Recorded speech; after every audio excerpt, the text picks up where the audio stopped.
Hello বন্ধুরা, সবাই তোমরা কেমন আছো? আল্লাহর রহমতে আমিও ভালো আছি। এই যে চলে এসেছি আজকে রান্না করতে। তো আজকে কোয়েল পাখির ডিম আমি রান্না করব। তো কোয়েল পাখির ডিমগুলো আমি সিদ্ধ করে নিয়েছি, দিয়ে ছিলে নিয়েছি। আর এদিকে পাশাপাশি আমি মিষ্টিও বানাতে এসেছি। তো মিষ্টি বানাতে আজকে অর্ডার আছে মিষ্টির আমার কিছু। তো এগুলো মিষ্টি কিন্তু এগুলো পঞ্চের মিষ্টিটা কিন্তু খুব সুস্বাদু। আর এদিকে যেহেতু আমার মিষ্টির অর্ডার আছে, আমি 2টা চুলা জ্বেলে দিয়েছি।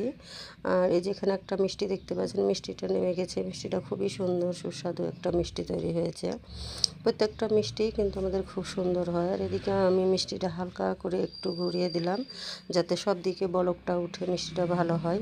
এর পাশাপাশি চলে এসেছি, আমার কিছু মশলা নেই আজকে, যেহেতু আমাকে অনেক রান্না করতে হয়। তো মশলাটা আমি একসাথে ব্লেন্ডার করে নিয়েছি বেশি করে। আর এই যে দেখতে পাচ্ছেন কোয়েল পাখির ডিমগুলো কি সুন্দর করে ভাজা হচ্ছে। তো ডিমগুলো তুলে নিয়েছি, নিয়ে আমি যে আবারও চলে এসেছি, যে ডিমগুলো নামিয়ে নিয়েছি। নামিয়ে নিয়ে দেখতে পাচ্ছেন ডিমগুলো কি সুস্বাদু আর খুব লোভনীয় হয়েছে, দেখতে খুব ভালো লাগছে।